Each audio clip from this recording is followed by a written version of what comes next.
Fortunately for us, this is something that we started doing fairly recently. Most of the features are in the alpha and the beta phase.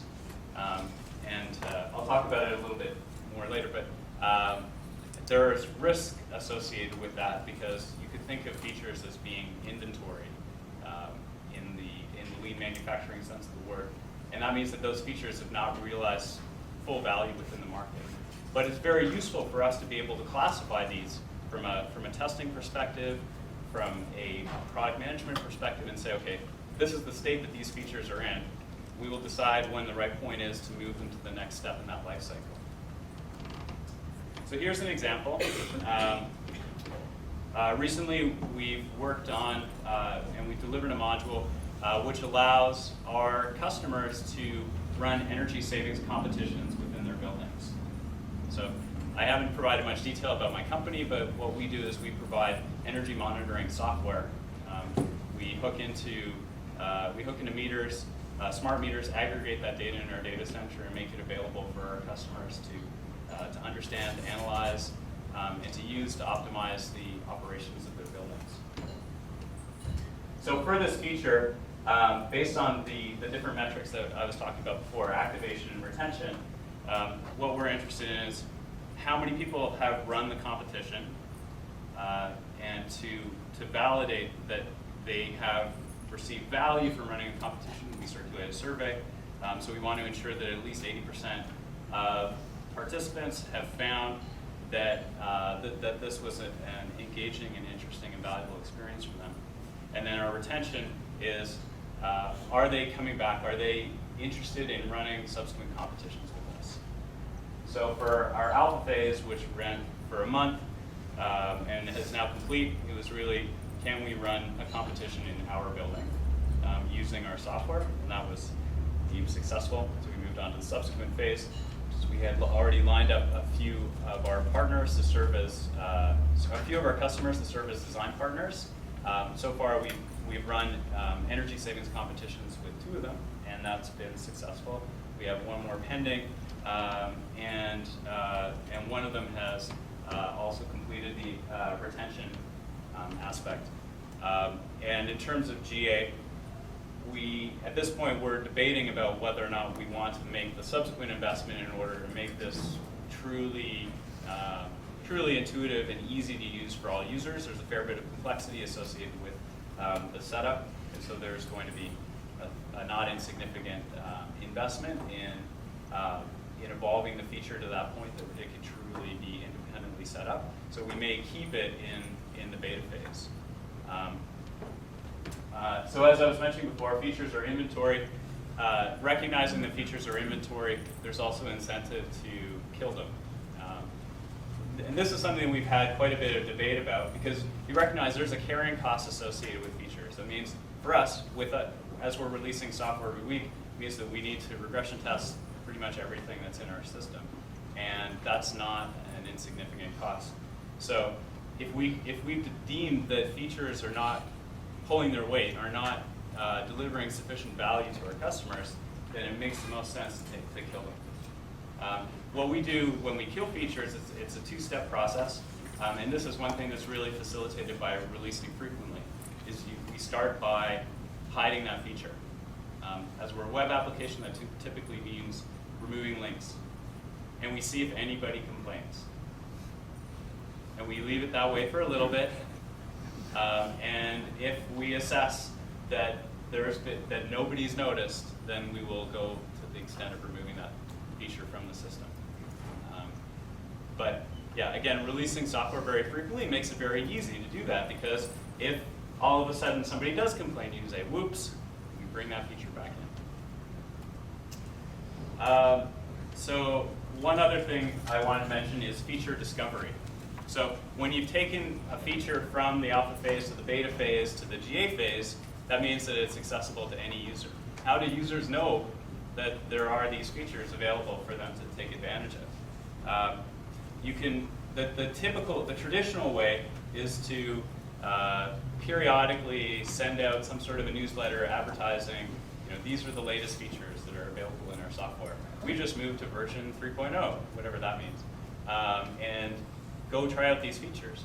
But when you're releasing software very frequently, like every week, it's kind of overwhelming if you want to be able to notify people all the time. And besides, most people don't read those emails. They typically don't reach the end user. And even if they do read it, they're reading it outside of the context of actually using it within the software. So it's very difficult to infer what a feature description in a newsletter means until you actually go use it in the software. So what we've been using is a way of advertising features within the software, and this is something that's increasingly being done by other online software web applications. I'm just going to show an example. This is us. This is Google Calendar. So how many people use Google Apps? And this is something you probably notice this, right? When you go into Google, if you go into Gmail or Google Calendar, they'll provide some form of a pop-up or a call-out the first time you go into the software that says, hey, this is different. Come check it out. This was one that I thought was particularly interesting. How many people saw the Flickr panda?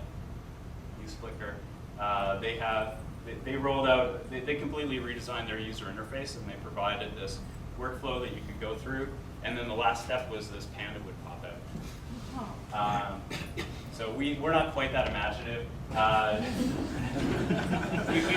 We've got a fairly simple flash message bar at the top, which will highlight new features, and at this point in time, they'll link you through to an entry on our blog. So it's not as high tech as some of these other things, other applications, but there are fairly simple things that you can do within the software in order to call attention to new features that don't require a huge amount of investment. They don't require having pandas popping out and stuff. Okay, so summary of what I've just covered, because I've gone very quickly through a large amount of material. So deployment is just the beginning. It's really the point when learning starts. The key to that learning is measuring the results of what it is that you built and iterate. And really think about the full life cycle of a feature when you're engaged in your project planning. And then so to go back to this build, measure, learn loop, which I showed at the start, here are some of the concepts that I talked about during the presentation. So that only took half an hour, which is great, because then we've got 15 minutes for me to answer any questions. What do you think? Do you ever get any feedback from your customers that the changes are happening too rapidly? I'm really glad you asked that question. So the question was, do we ever get feedback from our customers that the changes are happening too rapidly? So in a presentation that is Jeff Patton here? No, I guess he just comes in tomorrow. There's a story that I stole from Jeff Patton where he talked about writes about the redesign of the eBay website. So this was circa 2002. eBay, was one of the early sites on the internet, and when it started out, it had a yellow background. It was very Web 1.0. And the designers at eBay were like, okay, no more white background. We want to get rid of the white background. It really impinges on our ability to provide a nice, clean aesthetic for our users. But one of the things that characterize eBay is that they have a pretty hardcore, fanatical set of users. And they knew that if they just took the site and they switched from a yellow background to a white background, there would be an outcry, and people would be really upset, and their forums would be overwhelmed with people posting about how much they hated the new design. So what they did was they incrementally adjusted the shade of the background to move it from yellow to white. And they did it gradually enough that nobody noticed. So I tell that it's a really amusing anecdote, and that's something that we're afraid of. But actually, what I've found is more the opposite. For you guys using, most people I think put up their hands saying they're using Google Apps or something like that. They change the interface all the time, and I mean they've user tested the changes, But for the most part, the changes are incremental and they're sufficiently intuitive. It's not like you go in and you go, oh, this is completely different. So because of the incrementalism, it's a lot less disruptive. It's not like going and upgrading from Windows XP to Windows Vista, right? That was a huge change. And that's because there were so many features that were all bundled in together on you as a user that it made it very difficult to digest. But making the changes all the time make it much more palatable. The flip side is that what we find is it's hard to get people to notice changes. Like when we have made changes, when we have added a new feature, we want to call it out so that people will go in and look at it, or users will go in and look at it. And that's often a bigger challenge for us. And that's where having that announcement feature or temporarily coloring links to indicate that there's something new that's been added here. These are more pertinent design challenges for us. Yes? I'm interested in knowing more about the criteria used when killing a feature. So obviously you're addressing the 64% load problem, but how do you define rarely used? Like if a single person complains, do you put it back, or what is the criteria that you decide whether to pull something and to put it back? So for putting it back, it would, at this point in time for us, it would typically be if there was one person who complained, if there was one company that noticed it, then that would indicate that they cared sufficiently that it would be important for us to bring it back. But you knew in advance, though, right? You knew in advance that nobody or rarely anybody was using the feature.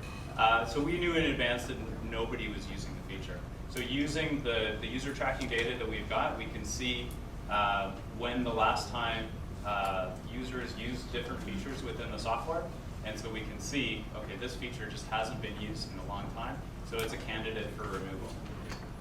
And that's important because for us, we're in a new and rapidly evolving market. We accept that a lot of what we build we're not going to get it right the first time, and we need to have the confidence that we can experiment. We can put things out there, see what sort of feedback there's going to be, and if nobody notices, we can just take it out again. In terms of the criteria, in terms of deciding like what is a candidate, so it's partially based on the user tracking, but it's also partially based on are we meeting our success criteria. So with this competition thing, so we've already lined up the design partner, so I'm confident that we will complete the beta phase. But if we fail to have, and the next step will be for us to advertise that we have this feature and make it available in a self-service way. If nobody else pays attention, then we won't expose it further, or we'll reconsider our messaging. So you can use the success criteria as a way to determine which features are candidates for being removed.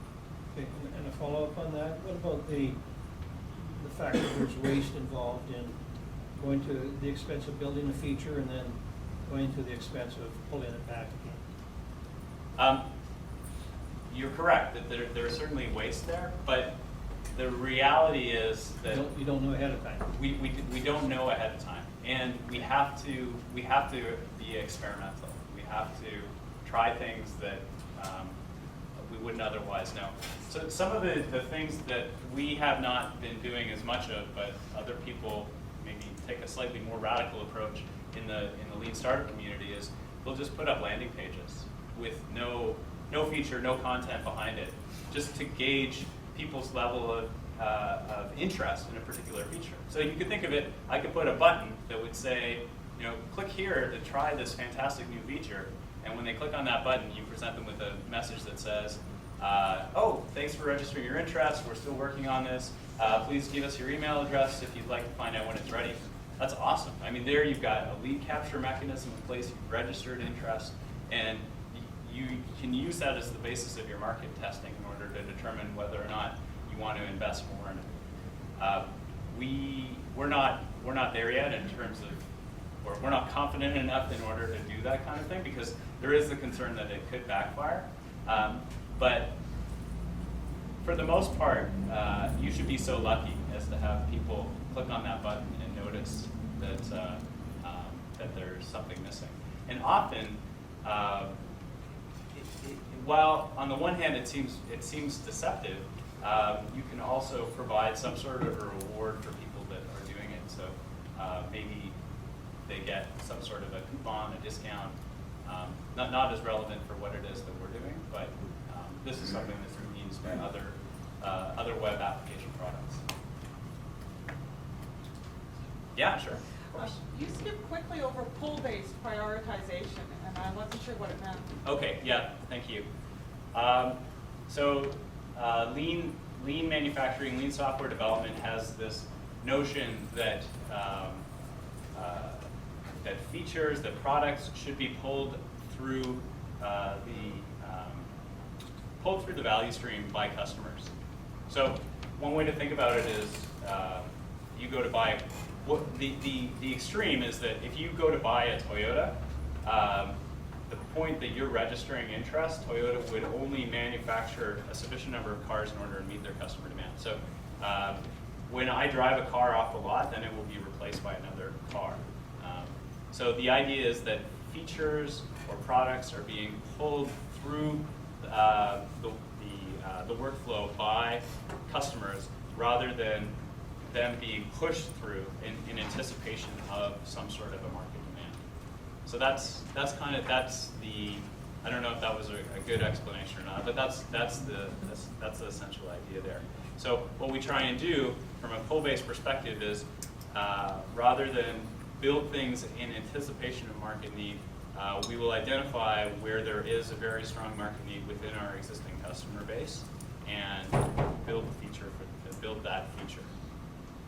And that ensures that we're going to have much better feedback from our customers because we're building something that they have a high need for.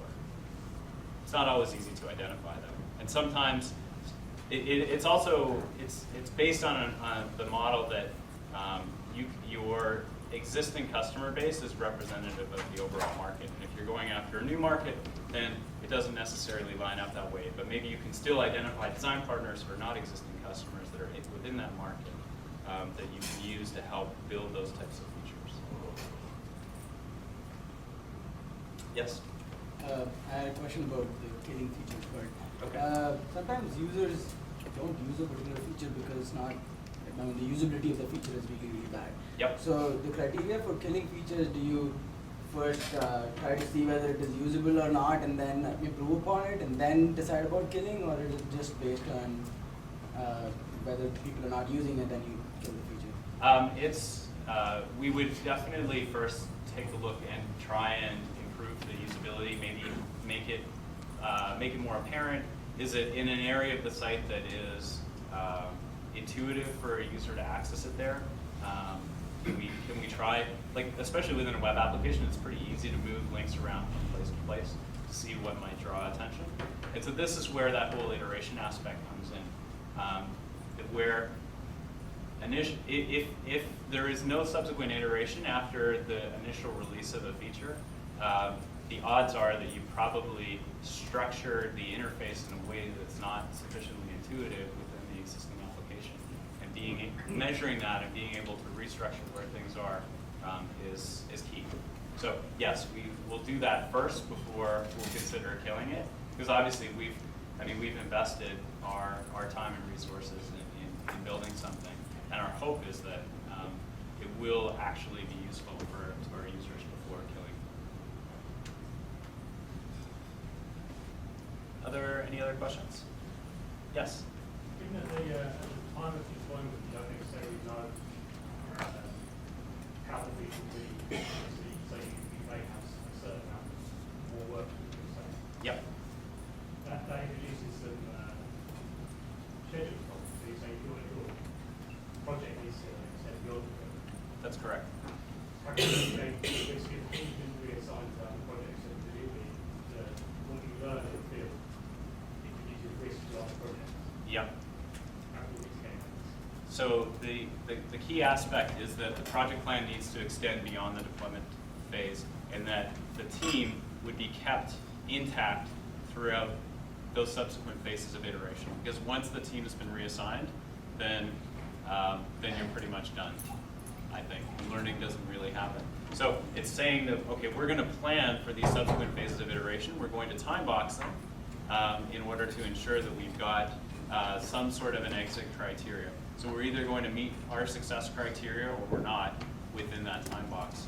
And if we're not, then we need to decide what our next plan of attack is for this feature. Maybe it stays in the state it's in, maybe it gets removed. That's open to decision. But from going to Heather's question about pull-based prioritization, this is where it's really important to have design partners lined up in advance before you consider embarking on this, because if you don't have customers ready to use what it is that you built, then you've got developers, testers, whatever, sitting there twiddling their thumbs because there's nothing to iterate on.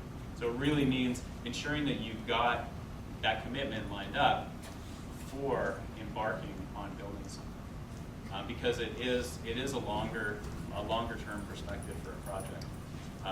For us, like, we're able to iterate pretty quickly and build up features quite quickly, especially with our short deployment cycle. But these subsequent phases are definitely slower, and that's where having a high degree of latent demand and having the design partner ready and prepped to go is key. Going to this, so our goal is to be able to move through this loop as quickly and as frequently as possible. And so we're looking to optimize all parts of that. So we're not just looking to streamline our process of getting code into production. We're looking to streamline our process of soliciting feedback from customers, making them aware that things have changed, and then iterating on that. Okay, I'm out of time. Thank you very much for your question. And I'll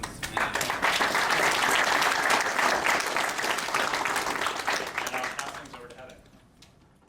Talking about, frankly, I think that you guys have all made the right choice. This is a right decision. And I want to congratulate you on that decision.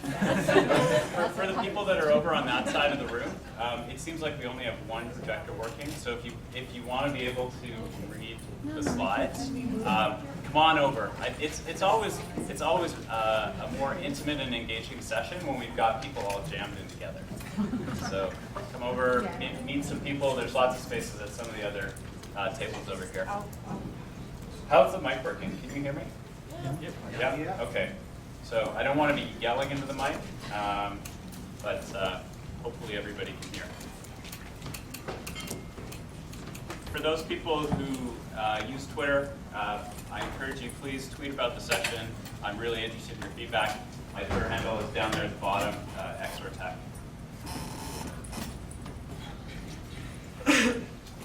Building software is easy. Basically, you just build, deploy, and profit, right? Couldn't be simpler than that. Most of the sessions at this conference, most of the sessions within the School of Methodologies around Agile focus on the first two phases of this process, build and deploy. Lean takes it one step forward and looks at trying to make that a repeatable process. What I'm most interested in is how do you do this over and over again? How can you move through this cycle as quickly as possible? There are concepts in this presentation which I borrowed from a school of thought called the Lean Startup. Many of these ideas, while they've been formed within the startup community, are equally applicable to any type of organization. At my company, Pulse Energy, we deploy the latest version of our software to test about 10 to 20 times per day. We deploy to production every week. So far, we've done about 150 production deploys. We have zero downtime deployment. Our deployment is completely automated. So deployment is not a problem for us. Like we've figured out this loop pretty well. The question is, and the focus of this talk is, what happens next? Is the software used? Is it valuable? Who cares? So if you consider a typical project plan, typically it spans the period from analysis through to the release.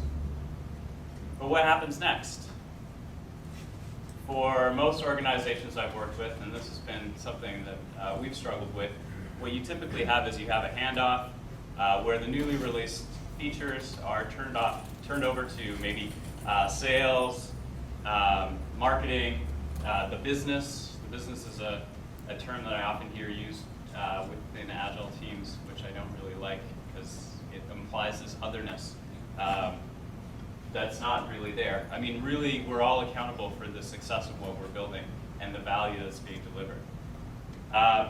Typically what will happen then, you've reached the end of the project team is reassigned, they're off working on something else. So who's accountable for the success of the features? Who's accountable for the success of the software that's been built? Basically, this is a big waterfall. It's a waterfall that exists in most organizations. They might be saying that they're doing Agile.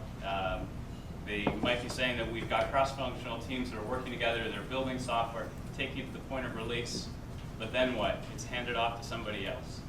And it's that waterfall that I've been working on trying to break down. This is a quote that I particularly like by a guy named Dave Cancel. He says, "The point of testing is to prove or disprove assumptions quickly." And so what's our biggest assumption? What's the biggest assumption in most organizations that I've worked with? It's that users value what we build. If you consider the chaos report put out by the Stench Group, they found, based on a very broad survey of software that's deployed in industry, that 64% of features within that software are rarely or never used. That's a pretty bleak picture. It'd be nice to do a better job than that. There's some. Oh, okay. Oh, this side is displaying now. I didn't realize that. I think there's some hope that you can achieve that by better interaction with the customer. The customer within most Agile teams is often some sort of a proxy for a user, some sort of a domain expert. But there's a big difference between building something for the customer and building something that's actually going to be used by real users who are not domain experts, who don't have domain expertise. So how can we get better at this?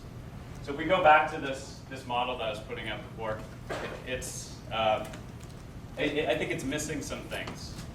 So I want to present a different model. This is a model that's been put together by Eric Ries, who's one of the people who's popularized the lean startup movement. And it looks something like this. So our first step is we build some sort of a minimum viable product. The idea is that it should be so basic as to almost be embarrassing to show to people.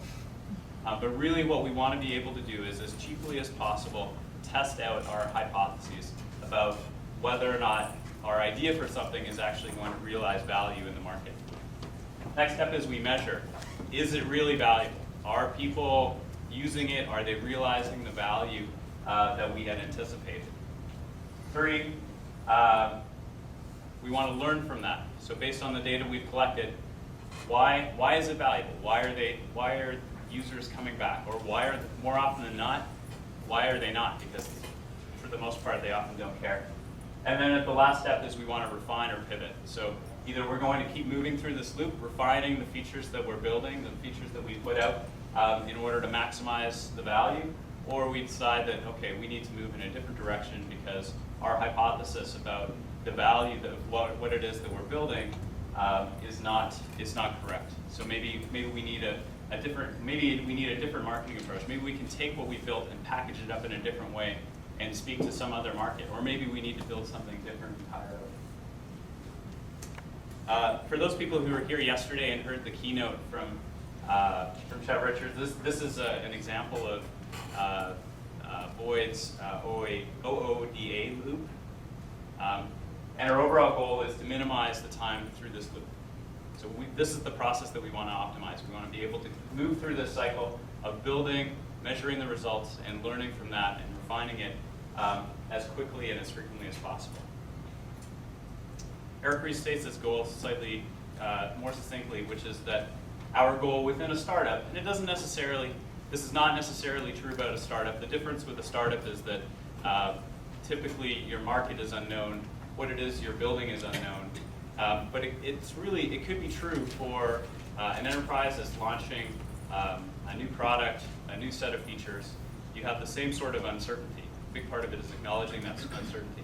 We want to maximize validated learning about customers. We want to learn as much as we can about this process. This is also known as customer development. So the key idea that I want to get across in this presentation is that we're not done when it's deployed.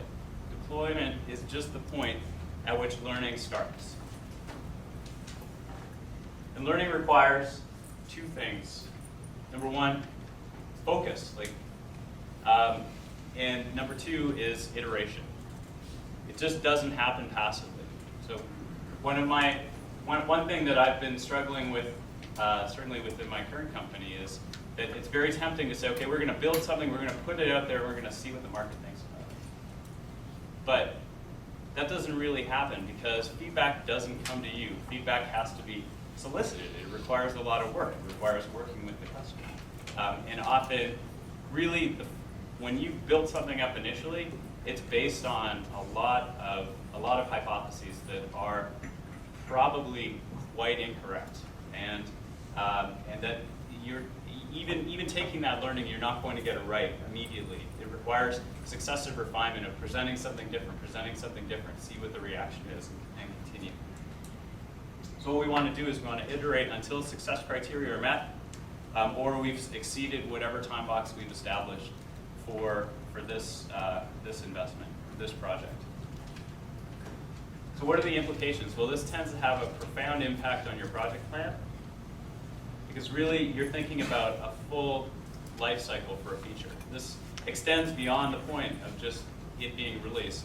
You're looking until the point that value has been realized to whatever extent you've defined it as before you can say that you're done. It also implies, from a project planning perspective, that you're looking at truly cross-functional teams, not just teams that contain analysts and developers and testers, but representation from marketing, sales, and customers. This is, or as an example, is the two pizza teams that are used at Amazon. So Amazon has this model where they say that teams can't be larger than a size that can be fed by two pizzas, and they use that for all of their various products and features that they build.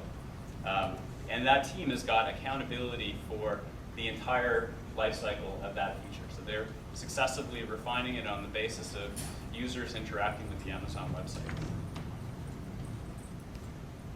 So how do we do this at Pulse? So instead of a minimum viable product, we're looking at, we have a product that we are evolving. So our focus is on minimal viable features. So how do we select which feature to work on? Well, we try and identify those that have a fairly high degree of latent demand. So if we've detected within our especially within our existing set of customers, that there are quite a few people that are very, very interested in a feature, then we will use a pull-based system of prioritization. So we have enough customers that are pulling features out of the system. So we're not just building things on speculation. We're building things that have been strongly required by customers. Often, one thing that we've done is we've deferred commitment on the delivery of something until the last responsible moment. So they're pretty antsy to see something, and that means that they're more willing to work with us on its design. So what we will do is we will identify a certain number of design partners, typically 3. So these are customers that are very interested in this feature, sufficiently interested that they're willing to work with a very minimally featured version, and are willing to provide feedback and are willing to help us iterate and evolve something. May provide some incentive for encouraging them to do this, but often if the demand is sufficient, then they are quite happy to participate in that process, because that means that that feature will be shaped with their input and their interests.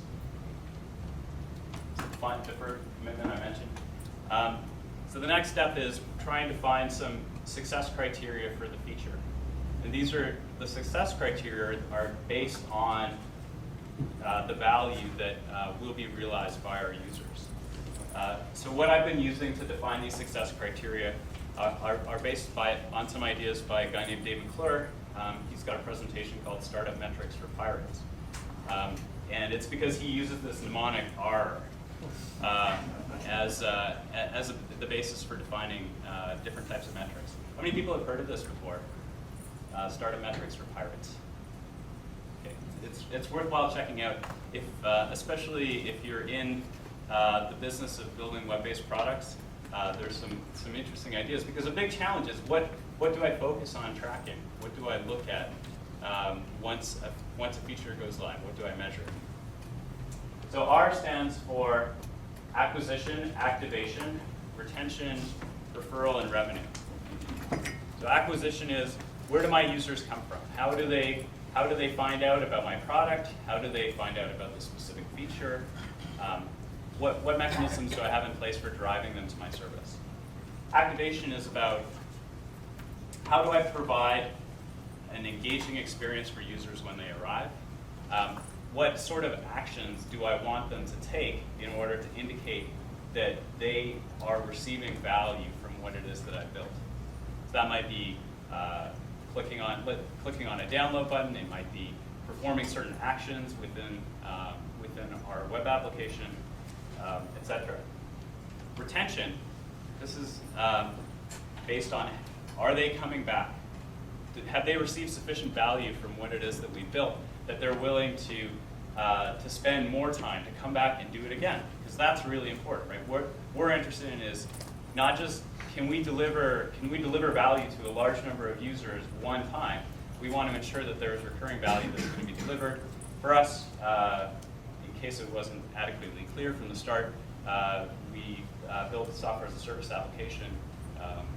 We receive revenue for a subscription model. So we need to ensure that the value that's being realized by our users is recurring. Because if they just come in once and they say, okay, you know what, this was really interesting and valuable, I get everything I need, I'm done, then there's no incentive for them to renew their subscription for a subsequent year. Referral. So referral, the idea behind referral is how can I provide incentive and leverage the features that I have within my software in order to expand my customer base, ideally by using my existing clients to refer their friends, their contacts, their business network to start using my service. So building those sort of incentives directly within your software can provide considerable value. And then the last step is revenue. For us, this is a little bit less applicable. These metrics are targeted often to products that have like a self-service aspect. So the last part of any sort of a pipeline will be based on users supplying their credit card in order to sign up or pay for a service. For us, we don't have that in place. But for most web startups and web products, that's obviously pivotal. So of these, though, which do you focus on? Because there's a lot of information there. There's a lot of different ways that you can track things. The nice thing is, there's really two main things that you should focus on, especially for new feature, new product development, and that's activation and retention. Because what they do is they help identify, is there a fit within the market for what it is that I've built? So in order to be able to leverage these types of metrics, it means that you need to have some type of user tracking in place.